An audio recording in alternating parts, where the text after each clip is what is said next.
you all need to get your eyes looked at.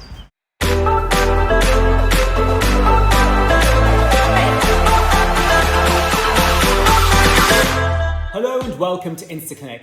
I'm Dr Wassim and this is the InstaClinic About Eyes. Now, one of the most common areas that patients come in to see me about is the eye area. As we get older, or as I like to say, as time passes, we start to develop lines around the eyes and between the eyebrows. These are the crow's feet, or the 11s if you say. But also, as we get older, our frown becomes a bit tighter, and we start to develop a slightly angry appearance, even though inwardly we may not be feeling that way. The treatment of choice in this case is neuromodulators, things like Botox, and we inject those into the muscles to weaken that muscle's contraction and therefore make the wrinkles less visible. Another thing that patients complain about are dark circles under the eyes. Depending on your suitability, tear trough filler with hyaluronic acid-based fillers is the treatment of choice in these areas. But also, as we get older, our eyebrows start to come down and we can start to develop excessive skin above our eyes. This can be treated in a combination of ways. The neuromodulator injections that we talked about earlier will actually open up the eyebrows, but also filler inserted into the temple area can actually lift the tail of the eyebrows also. Occasionally, if the patient is suitable, I will also place filler underneath the forehead to lift the middle part of the eyebrows. But there are other options of things that we can do for the aging process around the eyes. That could be topical creams, but even surgery. Confinement has been a lonely time for me, so I'm going to call a friend to come on board with me today and help me get through these questions that you've sent in.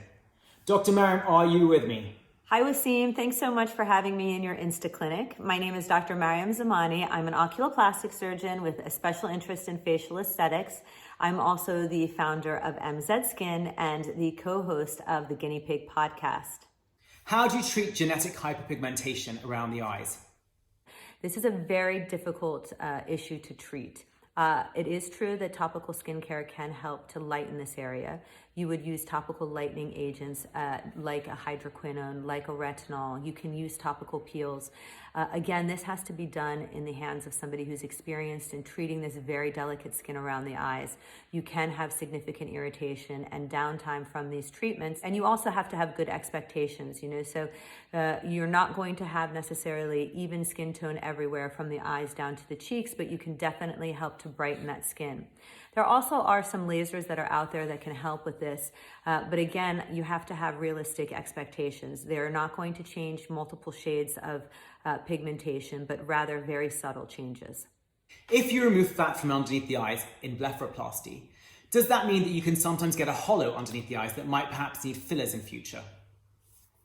Really excellent question. So this is what you have to discuss with your surgeon at the time of surgery.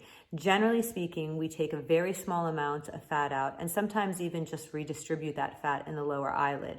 It can happen that over time you can appear more hollow with age. That may have happened over time or it may not have, but it is definitely a possibility after having a transconjunctival or subciliary lower eyelid blepharoplasty. If that does happen, you could potentially reverse that by either adding fat in that area or supplementing it with another type of filler like hyaluronic acid. How much excess skin can be removed? Could the whole eyelid become more visible? Upper eyelid blepharoplasty is my most common surgical procedure, and that's where I remove a little bit of excess skin and potentially a little bit of medial fat or redistribute that fat in the upper eyelid. It's meant for people who have a little bit of redundancy or excess skin on the upper eyelids. Sometimes the skin can be so significant that it actually sits on the upper eyelashes. So this is a short surgical procedure that takes anywhere between 20 and 40 minutes under a local twilight or general anesthetic. And basically you leave with one stitch continuously running along the upper eyelid crease line that becomes virtually indiscernible and invisible with time. The amount of skin that's removed really depends on one, how your eye looked like beforehand, and two, how much excess skin there is.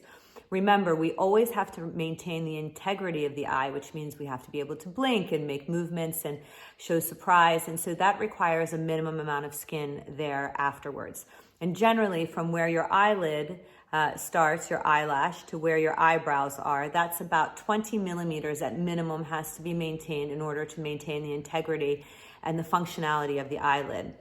I tend to leave an extra millimeter or two just to be on the safe side, and that's something you can discuss with your doctor.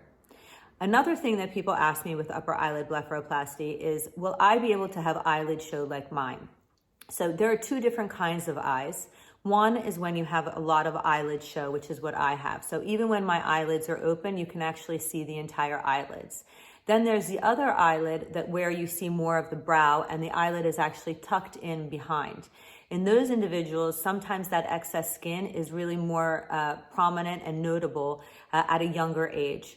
Obviously, genetics has a really big factor in this too, as well as other environmental factors too. So in someone like me, that skin redundancy isn't going to be as noticeable in the sense that it will never sit on my eyelashes, but I will probably have more hollowing. And so when you have surgery really depends on what presentation you have and what your eyes look like before. I often ask my patients to bring in pictures of themselves in the decades before. So in their 20s, in their 30s, in their 40s, and so on and so forth, to see what they wish to achieve and how their eye appeared prior to having this excess skin. How do you reduce swelling underneath the eyes? Absolutely, this is the season for allergies and hay fever. I recommend that anybody who presents either with allergic shiners, which is a little bit of darkness around the eyes, or puffiness in the lower eyelid, I recommend that they start taking an antihistamine like a Zyrtec or a Claritin daily for at least a month. Oftentimes these symptoms can improve. If you are a smoker, you can exacerbate dark circles as well as puffiness underneath the eyes. Sinusitis, any underlying condition that causes congestion in this area, conjunctivitis, that can all cause a little bit of swelling that can be alleviated with a little bit of an antihistamine. Similarly, if you wake up in the morning and your eyes are just puffy, you can do something as simple as taking a spoon that has been in the refrigerator for 5-10 minutes and placing it on the eye. I have MZ Skin Golden Eye Treatment Mask, which is an excellent way to help tighten that skin beneath the lower eyelids as well as to depuff them. And then eye creams can help as well. As a general rule, people who have puffiness from fat prolapse may not have a benefit from any of these, but anybody who has periodic swelling in that area, these are some of the things that can help. Also, I wanted to note that sometimes people get swelling in the lower eyelids from having hyaluronic acid fillers placed in those areas. It's a very small subset of people, but if you have had lower eyelid fillers done before with a hyaluronic acid, you can have periodic swelling that can come up when you have a salty meal or too much alcohol or you've gone to the mountains. So if this is something that you're experiencing, that's definitely time to go and see, me or Wassim to see what you can do about that. In the meantime, you can take an antihistamine and we may even prescribe you a oral steroid, but in general, that's something that needs to be checked out. And lastly, some people, have swelling in what's called the malar region, and that's very difficult to treat. That usually has a genetic component. There's nothing that patient is doing to exacerbate and create that swelling. It just exists. And sometimes different laser modalities can be used in combination with one another to help tighten that skin and make that puffiness less apparent. I have double-lidded eyes. What can I do? Double-lidded eyelids, I don't know what that means. No. I think what somebody's trying to say is that they probably have two eyelid creases, and sometimes that can be rectified with a form of upper eyelid blepharoplasty to help remove that extra skin, and sometimes you may need to create a new skin crease line altogether. But that is something to discuss with your oculoplastic surgeon, like me. What is the best eye cream to use in your 20s? I love that you're asking me what eye creams to use in your 20s. That means that you're starting young, and that's an excellent way to ward off as much of the aging process as possible. So what do you look for? Remember to have active ingredients in your skincare. You don't need to have very strong actives at this point, but it should be in your skincare, like having the vitamins A, B, C. You can have, obviously, a hyaluronic acid. My favorite really is the Soothe and Smooth eye cream from MZ Skin. That is great for a majority of people of all age groups. So long as you're not suffering from puffiness, that's a great cream to use. If you are suffering from puffiness, then the Depuff and Define. I would say look for a cream that says that it will not irritate the eye area. And always remember, you have to give your skincare for at minimum 4 to 8 weeks to see whether or not it's doing what it's meant to do. What is the best thing to reduce lines when Botox and filler have both been tried? So the bane of my existence, fine lines and wrinkles underneath the eyes. What can we do when botulinum toxin and fillers don't work? Well, that's an excellent question. We do have other things in our arsenal of treatments out there.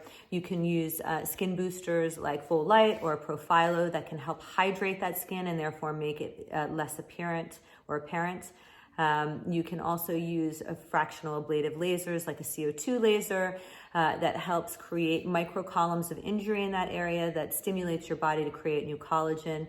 Microneedling is an excellent alternative in treating that area, as well as PRP. So oftentimes radiofrequency, oftentimes we use a combination of many treatments.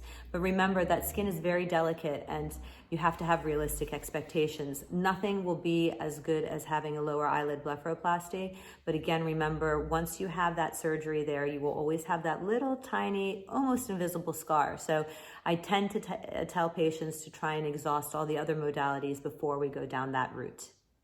What is the best pigment suppressor for under-eye hyperpigmentation? So I generally use something called Pigmenorm, which is a 4% hydroquinone combined with a tretinoin and a very light steroid. I recommend using it perhaps 2 or 3 times a week, very sparingly, on cleansed skin, and then increasing that after 3 or 4 weeks to every other day, and then slowly to nightly. I think that's the best combination. Sometimes if you use a hydroquinone in a higher percentage, you can actually get worsening of that pigmentation. It's very important to monitor these patients because actually there is a lot of downtime that can be associated with this combination of treatments. So they have to be well educated, they have to have proper sun protection afterwards, and know that it can be an ongoing conditions. Sometimes I even do a light peel and maintain them on this afterwards. What can someone do about vessels that are visible around the eyes?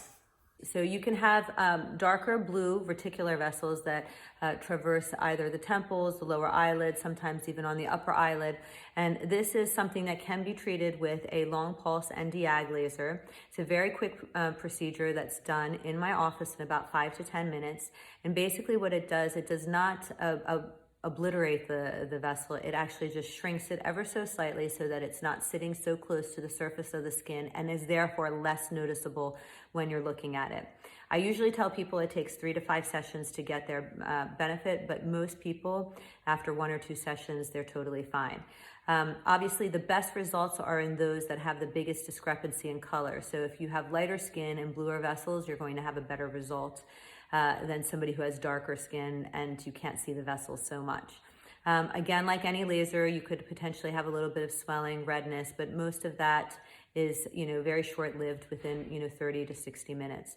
I do say that if you're going to have a repeat treatment, you'll know pretty soon afterwards, and you can do that 3 weeks after the first. Is it okay to use tretinoin along the orbital bone? Tretinoin is a vitamin A derivative that helps to build collagen, increase cell turnover, and really brighten the skin that it's being used on. It's a prescription strength product, and I would recommend initially starting off with a retinol prior to going on to something prescription strength. And basically what I would recommend is using a very small quantity and starting off maybe 2 times a week, a very small quantity, and building it up to every other day, and then maybe over the course of 4 to 6 weeks using it nightly.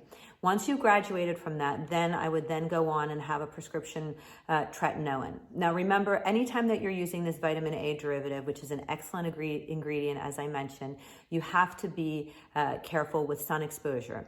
This means that you should be wearing SPF 50 every single day, sunglasses, and a hat when you're going outside.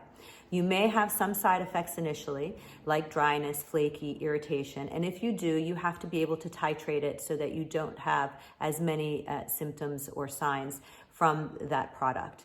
Again, start off with a retinol and gradually build yourself up. So this is the type of skin we all strive to have, so thank you so much for having me today. Bye! A massive thank you to Dr. Maryam for joining me on this InstaClinic. Thank you to everyone who sent in their questions, and I look forward to seeing you next time.